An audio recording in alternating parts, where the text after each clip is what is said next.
Welcome to all. இன்றைக்கி கிளாஸில் என்ன பார்க்க போகிறோம் அப்படின்னா social and religious reform moment.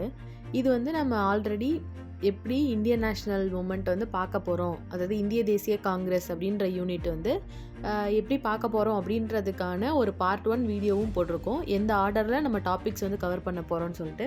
So அதை பார்க்காதவங்க போய் பாருங்கள். ஆக்சுவலி நம்ம இப்போ கிளாஸ் 2 போக போகிறோம். அப்போது நம்ம கிளாஸ் 1 பார்த்துருக்கோம் already. Social religious reform movement உருவாகிறதுக்கு என்னெல்லாம் காரணங்கள், காசஸ் அப்படின்னு ஒன்று இருக்கும். எந்த ஒரு விஷயம் பண்ணுறாங்க, ஒரு இயக்கம் உருவாகுது அப்படின்னா எந்த ஒரு பிரச்சனையும் இல்லாமல் எந்த ஒரு இயக்கங்களுமே வராது. ஸோ அதே மாதிரி தான் ஒரு பிரச்சனைகள் என்னென்ன விஷயங்களுக்காக இந்த மாதிரியான ஒரு சமூக சமய மறுமலர்ச்சி உருவாகணும் அப்படின்னு நினச்சாங்களோ அந்த மாதிரியான காசஸ் என்ன அப்படின்றத நம்ம எக்ஸாம் பாயிண்ட் ஆஃப் வியூவில் பார்த்துருக்கோம். அதை பார்க்காதவங்க கீழே டிஸ்கிரிப்ஷனில் லிங்க் இருக்கும், அதை கிளிக் பண்ணி பார்த்துக்கோங்க. இன்றைக்கி நம்ம சமூக சமய மறுமலர்ச்சி இயக்கங்கள் என்னென்ன இருக்குது அப்படின்றத பார்க்க போகிறோம். So social and religious reform moments என்னென்னலாம் வந்துச்சு அப்படின்றத நல்லாவே பார்க்க போகிறோம். ஸோ அதனால் நல்லா இதை கவனிச்சுக்கோங்க.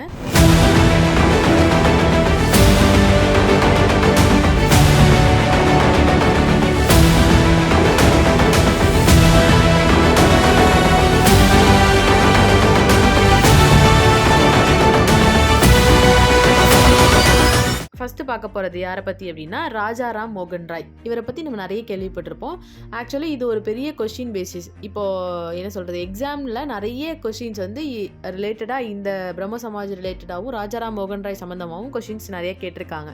ஃபஸ்ட்டு ரொம்ப ஃபார்மோஸ்ட் ஒரு இயக்கம் அப்படின்னா அது பிரம்ம சமாஜ் அப்படின்னு சொல்லுவாங்க. இந்த பிரம்ம சமாஜ் அப்படின்றது யாரால் தொடங்கப்பட்டது அப்படின்னா ராஜாராம் மோகன் ராய் அப்படின்றவர்னால 1828 1828 அவர் தான் ஃபவுண்டர். பிரம்ம சமாஜ் அப்படின்றத கல்கத்தாவில் 20 ஆகஸ்ட் இவர் தொடங்கினார். ராஜாராம் மோகன் ராய்க்கு நிறைய பெயர்கள் இருக்குது. அவர் வந்து என்ன அப்படின்னா ஒரு மேற்கத்திய, அவருடைய தாய்மொழி பெங்காலி. அவர் வந்து ஒரு மேற்கத்திய கொள்கைகளை பின்பற்றிய ஒருவர், அதாவது வெஸ்டர்ன் ஐடியாலஜியை ஃபாலோ பண்ண ஒருத்தர். அதனால தான் நம்ம நிறைய ரிஃபார்ம் கொண்டு வரணும், நிறைய மறுமலர்ச்சிகள் கொண்டு வரணும், ஃபுல்லாக அப்படி காலங்காலமாக பழைய பழக்க வழக்கங்கள்லேயே இருக்கக்கூடாது, அதை மாற்றணும்னு நினச்சவர். ஸோ அவரை என்ன சொல்லுவாங்க அதனால் அப்படின்னா ஃபாதர் ஆஃப் மாடர்ன் இந்தியா அப்படின்னு சொல்லுவாங்க. நவீன இந்தியாவின் தந்தை, ப்ரொஃபட் ஆஃப் இந்தியன் நேஷ்னலிசம் அப்படின்னு சொல்லுவாங்க. அதாவது அவருடைய ஒரு பயனியர் மாதிரி, அதோடைய முக்கியத்துவம் வாய்ந்தவர், ப்ரொஃபட் ஆஃப் இந்தியன் நேஷ்னலிசம் அப்படின்னு சொல்லுவாங்க. Herald of new age in India, நவீன இந்தியாவின் விடிவெள்ளி அப்படின்னு சொல்லுவாங்க. Bridge between past and future, அதான் சொன்னோம் இல்லையா, அவர் வந்து பழைய பழக்க வழக்கங்கள் வேண்டாம், புதிய பழக்க வழக்கங்கள் வேணும் அப்படின்னு ஆசைப்பட்ட ஒருத்தர். So bridge between past and future, பழைய காலத்திற்கும் புதிய காலத்திற்கும் இடையேயான ஒரு பாலம் அப்படின்னு இவருக்கு இன்னும் நிறைய ஏகப்பட்ட பெயர்கள் வந்து இவருக்கு இருக்குது. ஸோ அப்போ ராஜாராம் மோகன் ராய் முக்கியம், இது ரொம்ப முக்கியம். 1828 இப்படி ஞாபகம் வச்சுக்கலாம், 1828. 1828 பிரம்ம சமாஜ் அப்படின்ற ஒரு இயக்கத்தை தொடங்கினார். காரணம் என்ன அப்படின்றத பார்ப்போம். அதுக்கு முன்னாடி ஆக்சுவலி இப்போது இது நம்ம ஃபைனலாக எல்லாமே பார்ப்போம்.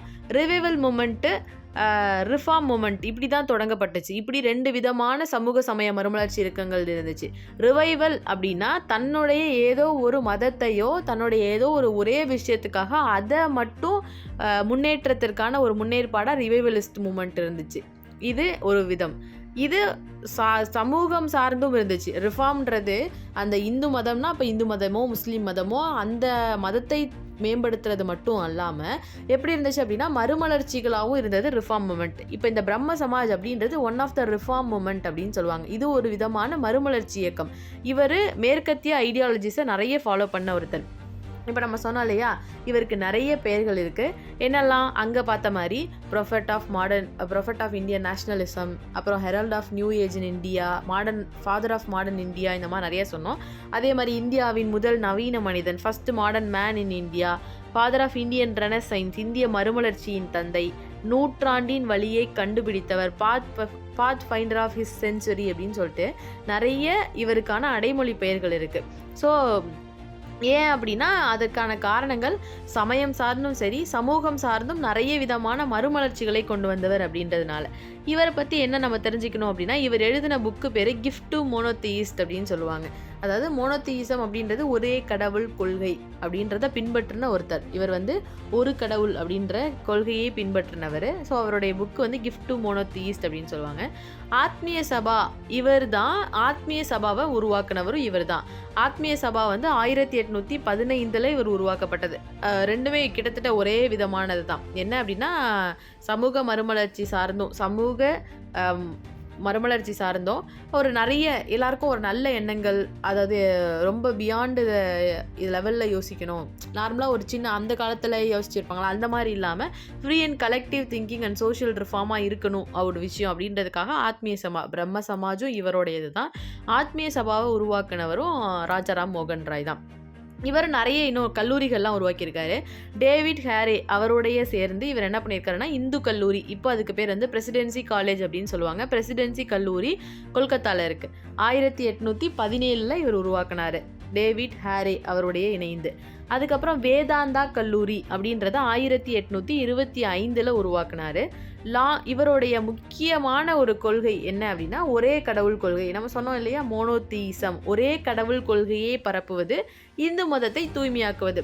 அப்பார்ட் ஃப்ரம் இந்த ஹிந்துயிசம், அது இல்லாமல் அவர் சோஷியல் ரிலிஜியஸ் ரிஃபார்ம் மூமெண்ட்ஸோ, இப்போ இந்த கல்வி ஆகட்டும், அப்படி இல்லைன்னா உமன்ஸோட எம்பவர்மெண்ட் ஆகட்டும், இந்த மாதிரி நிறைய சமூக மறுமலர்ச்சிகளையும் சார்ந்து பண்ணார். அப்போ ஒரே கடவுள் கொள்கையை பரப்புவது, மோனோதீயிஸ்ட் இவர். அப்போ அந்த ஒரு கடவுள் கொள்கை, இந்து மதத்தை தூய்மையாக்குவது, பியூரிசம், பியூரிஃபை ஹிந்துயிசம். ஸோ இதெல்லாம் இவர் பண்ணார். ரெண்டுமே, அதாவது சமயம் சார்ந்தும் சமூகம் சார்ந்தும் மறுமலர்ச்சிகளை உருவாக்கியவர். இவர் தன்னுடைய தாய்மொழி பெங்காலி, ஆனால் நிறைய மொழிகள் இவர் தெரிஞ்ச ஒருத்தர். Persian, Arabic, English, Sanskrit, French, Latin, Greek, Hebrew, அந்த மாதிரி நிறைய மொழி தெரிந்த ஒருத்தர். இவருக்கு எல்லா மொழிகளுமே ஒரு கற்று தேர்ந்த ஒரு வல்லுநராக இவர் இருந்தார். இவர் நம்ம சொன்னோம் இல்லையா, இந்து மதத்தை தூய்மையாக்குவது, அது மட்டும் இல்லாமல் சமூகம் சார்ந்தும் அவர் பண்ணார் அப்படின்னு. சதி அப்படின்றது அந்த காலத்தில் நம்ம போன கிளாஸ்லேயே பார்த்தோம். காசஸ் பார்க்காதவங்க பாருங்கள், சதினா என்னென்னலாம் நம்ம சொல்லியிருப்போம். ஸோ அப்போ சதி அப்படின்றத ஒழிக்கணுன்றதுக்காக இவர் வில்லியம் பென்டிக்கு ஹெல்ப்பும் பண்ணார், அதே நேரத்தில் ரொம்ப இன்சிஸ்ட்டும் பண்ணார். அந்த ஒரு இவருடைய மிகப்பெரிய ஒரு முக்கிய முன்னேற்பாடுனால 1829 சதி ஒழிக்கப்பட்டது. ராஜாராம் மோகன் ராய் தான் ஒரு most remembered person to abolish சதி அப்படின்னு சொல்லுவாங்க. ஏன்னா அவர் தான் லார்ட் வில்லியம் பென்டிக் பிரபுக்கு ஹெல்ப் பண்ணார் இந்த இதை வந்து ஒழிக்கிறதுக்காக. அவருடைய வற்புறுத்தல்னு சொல்லலாம், அவருடைய உதவின்னு சொல்லலாம். அதனால சதி வந்து வில்லியம் பென்டிக் வந்து சதியை ஒழிச்சாரு. அடுத்து முகல் அக்பர் ஷா அப்படின்றவர் தான் இவரோட ஆக்சுவல் நேம் ராம் மோகன் ராய் தான். இவருடைய நல்ல செயல்பாடுகளின் காரணமாகவும் இவருடைய அந்த ஹேபிச்சுவல் இதுக்காகவும் முகல் எம்பரர் அக்பர் ஷா 2 கேட்பாங்க. அக்பர் ஷா 2 தான் இவருக்கு ராஜா அப்படின்ற டைட்டில் கொடுத்தது. யார் வந்து ராஜா அப்படின்ற டைட்டில் கொடுத்தாங்கன்னு கேட்பாங்க. அதனால தான் தேர் ஆஃப்டர் அவர் எப்படி கூப்பிடுவாங்க அப்படின்னா ராஜா ராம் மோகன் ராய் அப்படின்னு சொல்லி கூப்பிடுவாங்க. இவர் எழுதின வேறு சில புக்குங்க என்னென்ன அப்படின்னா அந்த precepts of Jesus, guide to peace and happiness, அதாவது அமைதி மற்றும் மகிழ்ச்சியின் வழி, அப்புறம் கிறிஸ்தவத்தின் முக்கியத்துவம், இந்த மாதிரியான புக்குங்களும் இவர் எழுதியிருக்காரு. Precepts of Jesus and guide to peace and happiness அப்படின்ற புக்கெல்லாம் அவர் எழுதின புக்கு தான். அடுத்து ராஜாராம் மோகன் ராய் வந்து நிறைய பத்திரிகைகள், வாராந்திர பத்திரிகைகள் எழுதியிருக்காரு. அதில் என்னென்ன மொழியில் என்னென்ன பத்திரிகை, இது முக்கியம், ரொம்ப முக்கியம். பெங்காலி வீக்லி, பெங்காலி மொழியில் எழுதப்பட்ட ஒரு வீக்லி தான் சம்வத் கௌமுதி அப்படின்னு சொல்கிறது. அதே மாதிரி பெர்ஷியன் வார இதழுக்கு பேர் மிராத் அல் அக்பரா அப்படின்னு சொல்லுவாங்க. சம்வத் கமுதி அப்படின்றது வந்து பெங்காலியில் எழுதப்பட்ட ஒரு வாராந்திர பத்திரிகை. பெர்ஷியனில் எழுதப்பட்ட வாராந்திர இதழ் பேர் மிராத் அல் அக்பரா. இது இல்லாமல் பிராமணிக்கல் மேகசினும் இருக்குது, இங்கிலீஷ் பீரியாடிக்கலும் எழுதினார் இவர். அந்த மாதிரி நிறைய விஷயங்கள் வந்து இவர் பண்ணார். இப்போ இந்த பிரம்ம சமாஜ் அப்படின்றத நம்ம படித்தோம். அது ஆக்சுவலி பிரம்ம சமாஜ் ஒரு பக்கம், பிரம்ம சமாஜ் வந்து இப்போ 1828 அப்படின்னு நம்மளுக்கு தெரியும். அதுக்கு முன்னாடியே இவர் ஆத்மீய சபா அப்படின்ற ஒன்றையும் உருவாக்குனார். ஆத்மீய சபாவும் அவரோட இதுதான், பிரம்ம சமாஜ் அவருடைய தான். முக்கிய கொள்கை என்ன? ரெண்டுமே ஒன்று சோஷியல் ரிஃபார்ம் சமூக மறுமலர்ச்சி ஒரு பக்கம், இன்னொரு பக்கம் இந்து மதத்தை தூய்மையாக்குவது மற்றும் மோனோதீசம் ஒரு கடவுள் கொள்கையை பரப்புவது. அப்போது இந்த மாதிரி ஒரு 4 ஃபெய்த் அப்படின்ற மாதிரிலாம் அவர் சொல்லியிருப்பார். ஸோ இந்த மாதிரி பிரம்ம சமாஜ் அப்படின்றது ஒரு இதில் இருந்தாலும் இவரை வழி தொடர்ந்தவர்கள் இவர் ஒரு விதமான இது பண்ணியிருப்பார் இல்லையா. ஸோ இவர் இறந்ததற்கு அப்புறம் இவரை பின்பற்றினவங்களுக்கு நடுவில் கிளாஷ் வந்து அதில் முக்கியமாக பார்த்தோம்னா தேவேந்திரநாத் தாகூர், ரவீந்திரநாத் தாகூரோட தந்தை தேவேந்திரநாத் தாகூர், கேசப் சந்திர சென் இவங்கெல்லாம் ஆக்சுவலி அவர் இருக்கும்பொழுது அவரை பின்பற்றின அவரோட ஃபாலோயர்ஸ். ஆனால் அவர் இறந்ததுக்கப்புறம் என்ன ஆயிடுச்சு அப்படின்னா, இப்போ தேவேந்திரநாத் தாகூர் அப்படின்றது ஒரு மாடரேட் ரிஃபார்மர், அதாவது ஒரு மிதவாத மறுமலர்ச்சி, ரொம்ப நான் அடிதடிக்கு போக மாட்டேன் அப்படின்னு சொல்கிற ஒருத்தர். ஆனால் கேசப் சந்திரசன் இவருக்கு ஆப்போசிட். அப்படி இருந்த காரணத்தினால இவரோட இறப்புக்கு அப்புறம் என்ன ஆனிச்சு அப்படின்னா ஒரு ஸ்பிளிட், பிரம்ம சமாஜ்லேயே ஒரு ஸ்பிளிட் வருது. 1866 1866 ஆதி பிரம்ம சமாஜ் அப்படின்னு தேவேந்திரநாத் தாகூர் ஒன்று தொடங்குறாரு. இவர் இதை பேரை மாற்றிடுறாரு, கேசப் சந்திரசன் பிரம்ம சமாஜ் ஆஃப் இந்தியா அப்படின்னு சொல்கிறாரு.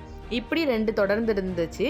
ஆனால் அதுக்கப்புறமும் கேசப் சந்திரசன் வந்து தன்னுடைய குழந்தைக்கு வந்து ஏதோ திருமணம் செய்து கொள்ள மறுத்தது காரணமாக என்ன ஆனிச்சு அப்படின்னா, திரும்பி அதை வழி தொடர்ந்தவங்க வந்து சாதாரண சமாஜ் அப்படின்னு சொல்லிட்டு இன்னொன்று ஸ்டார்ட் பண்ணுவாங்க. ஸோ அப்போ என்னென்னா ராஜாராம் மோகன் ராயோட இறப்புக்கு பிறகு பிரம்ம சமாஜ் அப்படின்றது 2 ஸ்பிளிட் ஆனிச்சு. ஒன்று ஆதி பிரம்ம சமாஜ், இன்னொன்று பிரம்ம சமாஜ் ஆஃப் இந்தியா. பிரம்ம சமாஜ் ஆஃப் இந்தியாவை வழி நடத்தினவர் கேசப் சந்திரசன், ஆதி பிரம்ம சமாஜை வழி நடத்துகிறவர் தேவேந்திரநாத் தாகூர். ஸோ அப்போ இவங்களை பற்றி பார்ப்போம். ஈஸ்வர் சந்திர வித்யாசாகர் இவர் என்ன பண்ணியிருக்காரு அப்படின்னா, அந்த பண்டிட் ஈஸ்வர் சந்திர வித்யாசாகர் அப்படின்றவர் ஒரு நல்ல கல்வியாளர், மனிதநேயம் மிக்கவர், ஒரு சமூக மறுமலர்ச்சியாளர், educator, humanist and social reformer அப்படின்னு சொல்லியிருக்காரு. இவர் வந்து இப்போது இந்த விடோஸ் எல்லாம் வந்து எரிக்கிறாங்கல்ல, வந்து ஒருத்தவங்க இறந்துட்டா அவங்கள எரிச்சிடணும் அந்த மாதிரி இருக்கிறதெல்லாம் ரொம்பவே ஹிந்து ஸ்கிரிப்சரில் இதில் கிடையவே கிடையாது அப்படின்றத ரொம்ப ஆழமாக எதிர்த்தவர்.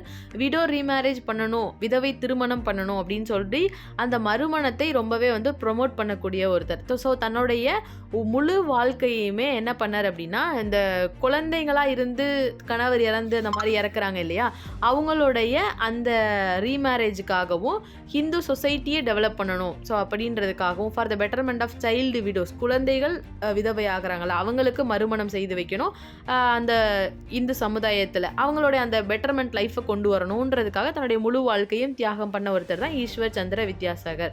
இவர் இந்த சைல்டு மேரேஜுக்கு எகென்ஸ்டாகவும் ப்ரொட்டஸ்ட் பண்ணார், விடோ ரீமேரேஜையும் ப்ரொமோட் பண்ணார் சொல்லியிருப்பாங்க. அதனால இதனால காரணங்களால் விடோ ரீமேரேஜ் ரிஃபார்ம் ஆக்டே லீகலைஸ் ஆனிச்சு 1856. ரொம்ப ரொம்ப முக்கியம், விதவை மறுமண சட்டம் 1856. ஸோ இந்த மாதிரி இவங்களுடைய புரட்சிகளின் காரணமாக விதவை மறுமண சட்டம் வந்துச்சு 1856. இவர் அது முன்னாடியே சொன்னோம்ல கிரேட் எஜுகேட்டர் அப்படின்னு சொல்லியிருப்போம். ஸோ என்னன்னா இவர் வந்து நல்ல கல்வியை அதிக அளவில் பரப்புனதுனால தான் இவருக்கு வித்யாசாகர், ஈஸ்வர் சந்திர வித்யாசாகர்ன்ற ஒரு பட்டம், கல்வியை பரப்புனது காரணமாக இவருக்கு வித்யாசாகர் அப்படின்ற பட்டம் வழங்கப்பட்டது. அப்போ ஈஸ்வர் சந்திர வித்யாசாகர்னா நம்மளுக்கு என்ன தெரியணும், அவர் ஒரு நல்ல கல்வியாளர், மனிதநேய மிக்கவர், ஒரு சோஷியல் ரிஃபார்மர். ஆப்வியஸ்லி இந்த சமூகம் சார்ந்த மறுமலர்ச்சி பண்ணிட்டு இருக்காங்க. ஸோ அவர் ஒரு சமூக மறுமலர்ச்சியாளர், சமூகத்தை முன்னெடுத்து செல்லணும் அப்படின்றதுக்கு. இவர் ஈஸ்வர் சந்திர வித்யாசாகர்னால நம்மளுக்கு தெரிய வேண்டிய 2 விஷயம், ஒன்று குழந்தை திருமணத்தை எதிர்த்தாரு, இன்னொன்று விதவை மறுமணத்தை ஆதரிச்சாரு. இவங்களுடைய புரட்சிகளின் காரணமாக விதவை மறுமண சட்டம் வந்துச்சு அப்படின்னு சொல்லியிருப்பாங்க. இவர் ஈஸ்வர் சந்திர வித்யாசாகர் அப்படின்றவர் தான் பண்டிட் ஈஸ்வர சந்திர வித்யாசாகர். அந்த வித்யாசாகர்ன்ற பட்டம் இவர் கல்வியை பரப்புவதனால இவருக்கு வழங்கப்பட்டது. நம்ம அந்த ஸ்பிளிட்ல இன்னொருத்தர் பார்த்தோம், யார் அப்படின்னா தேவேந்திரநாத் தாகூர். அவர் என்ன பண்ணாரு, ஆதி பிரம்ம சமாஜம் அப்படின்ற ஒன்று உருவாக்கிக்கிட்டாரு அப்படின்னு சொல்லி பார்த்தோம். ஸோ அப்போ அந்த தேவேந்திரநாத் தாகூர் உருவாக்கின சபா பேர் தான் தத்துவ போதினி சபா அப்படின்னு சொல்லுவாங்க. மகரிஷி தேவேந்திரநாத் தாகூர், ஃபவுண்டர் ஆஃப் தத்துவ போதினி சபா, 1839 உருவாக்கப்பட்டது.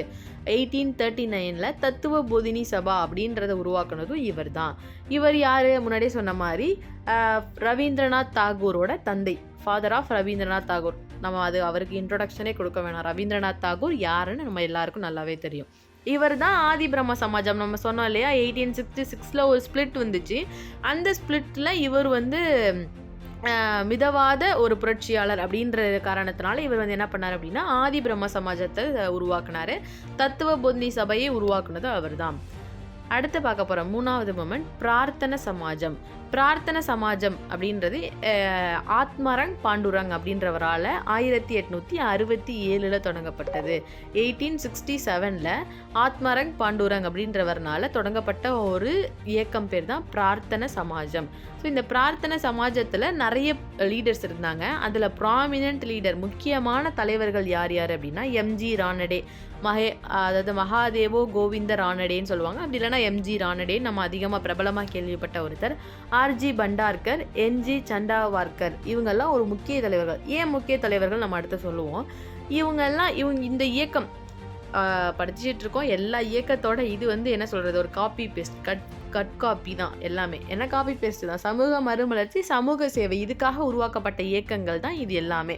நம்ம இதில் என்ன தெரிஞ்சுக்கணும் இந்த இயக்கங்கள் சம்மந்தமாக அப்படின்னா, யார் உருவாக்குனாங்க, எந்த வருஷம், அது தொடர்பான ஏதாவது ஆக்ட் வந்திருக்கா அப்படின்றது தான் நம்மளோட கொஸ்டின் பாயிண்ட் ஆஃப் வியூவாக இருக்கும். கதையே கேட்டுக்கோங்க. சமூகம் சமய மறுமலர்ச்சி இதோட காசஸ்லாம் என்னன்றதை ஒரு ஃபுல் டீட்டெயில்டு வீடியோவாக நம்ம பார்ட் 1 போட்டிருக்கோம். ஸோ அப்போ அதை போய் பாருங்கள். அந்த கிளாஸ் 1 உங்களுக்கு இன்னும் தெளிவு கிடைக்கும். ஏன் இப்போ நம்ம ஈஸியாக சொல்லிடுறோம் சமூக மறுமலர்ச்சி, சமய சீர்திருத்தம்னு. அந்த சமூக மறுமலர்ச்சி ஏன் வந்துச்சு, சமய சீர்திருத்தம் ஏன் வந்துச்சுன்றதுக்கானது தான் அந்த கிளாஸ் 1. ஸோ அப்போ அதை போய் பாருங்கள். இப்போ நம்ம முன்னாடி பார்த்தோம் முக்கிய தலைவர்கள் ஆர்சி பண்டார்கர், எம்ஜி ரானடே அப்படின்னு சொல்லிட்டு அவங்களாம் பார்த்தோம்.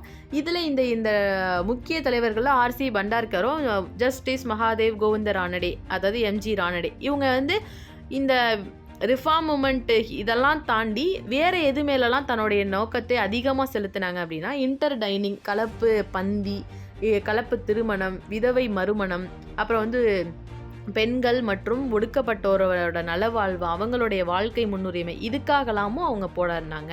ஸோ அப்போ ஆர்சி பண்டார்கர், எம்ஜி ரானடே இந்த இன்டர் டைனிங், அப்புறம் இன்டர் மேரேஜ், விடோ ரீமேரேஜ், பெண்களோட முன்னேற்றம், ஒடுக்கப்பட்டோரின் மேம்பாடு, இதுக்கெல்லாம் பாடுபட்ட ஒருத்தவங்க. இது ஒரு பிரம்ம சமாஜத்தோட ஒரு ஆஃப் ஷூட், ஒரு கிளை அப்படின்னு சொல்லலாம். இந்த பிரார்த்தன சமாஜத்தை பிரம்ம சமாஜத்தின் ஒரு கிளை அப்படின்னு சொல்லலாம். ஆஃப் ஷூட் ஆஃப் பிரம்ம சமாஜ் அப்படின்னு சொல்லுவாங்க. ஸோ விடோ ரீமேரேஜ் அசோசியேஷனை உருவாக்கியவர் எம்ஜி ரானடே. நல்லா குழப்பிக்காதீங்க. ஈஸ்வர் சந்திர வித்யாசாகர் அவருடைய புரட்சி, அவருடைய ப்ரொட்டஸ்ட், அது காரணமாக ஆக்ட் வந்துச்சு, சட்டம் லீகலைஸ் ஆனிச்சு, விடோ ரீமேரேஜ் ஆக்ட் வந்தது. இவங்க கழகத்தை உருவாக்குனவர் எம்ஜி ரானடே, விதவை மறுமண கழகம் அப்படின்ற ஒரு அசோசியேஷனை உருவாக்குனவர் 1861. பூனா சர்வோஜனிக் சபா, இதெல்லாம் இவர் உருவாக்குனது, எம்ஜி ரானடே உருவாக்கியது. பூனா சர்வோஜனிக் சபா 1870. டெக்கான் கல்வி கழகம் 1884, 1884 டெக்கான் கல்வி கழகம் இதெல்லாம் உருவாக்குனாரு. ஸோ இப்போ நம்ம இன்றைக்கி கிளாஸில் என்னெல்லாம் பார்த்தோம் அப்படின்னா, ரொம்ப போட்டு டம்ப் பண்ண வேணாம், நம்ம ஸ்ப்ளிட் பண்ணி தான் பார்க்குறோம். உங்களுக்கு இப்போது ஃபஸ்ட்டு பிரம்ம சமாஜ் பார்த்தோம். பிரம்ம சமாஜத்துலேருந்து பிரிஞ்சது அப்படின்னு பார்த்தோம். பிரம்ம சமாஜத்துலேருந்து பிரிஞ்சது அப்படின்றது ஆதி பிரம்ம சமாஜம், பிரம்ம சமாஜ் ஆஃப் இந்தியா அப்படின்னு சொல்லி பார்த்தோம். அந்த ஆதி பிரம்ம சமாஜத்தை உருவாக்குனவர் தான் தத்துவ போதினி சபாவையும் உருவாக்குனவர். யாருன்னா தேவேந்திரநாத் தாகூர். இங்கே பிரம்ம சமாஜ் ஆஃப் இந்தியா அப்படின்றத உருவாக்குனவர் யார் அப்படின்னா, உருவாக்குனர் பேர் மாற்றம் செஞ்சவர் யார் அப்படின்னா ஈஸ்வர் சந்திர வித்யாசாகர் அப்படின்னு சொல்லி பார்த்தோம். அதுக்கடுத்து இதில் இந்த பிரம்ம சமாஜத்தோட ஒரு கிளை, ஒரு ஆஃப் ஷூட் அப்படின்ற மாதிரி தான் பிரார்த்தன சமாஜம். அதை உருவாக்குனவர் ஆத்மரங் பாண்டுரங். அதில் முக்கிய தலைவர்களாக எம்ஜி ரானடே, ஆர்ஜி பண்டார்கர், அந்த சண்டாவார்கர் அவங்களாம் இருந்திருப்பாங்க. ஸோ அவங்களோடையே என்னென்ன பண்ணாங்க அப்படின்றத பார்த்தோம். நெக்ஸ்ட் கிளாஸில் இன்னும் அடுத்த ரிஃபார்ம் மூமெண்ட்டோடு நம்ம பார்க்கலாம். இந்த கிளாஸில் இருக்கிறதுலாம் நல்லா படிங்க. உங்களுக்கு ஷார்ட்ஸில் எல்லா கிளாஸில் இருக்கக்கூடிய இயர்ஸோட ஷார்ட்கட் வீடியோ ஷார்ட்ஸில் வரும், அதை கண்டிப்பாக பாருங்கள். தேங்க்யூ.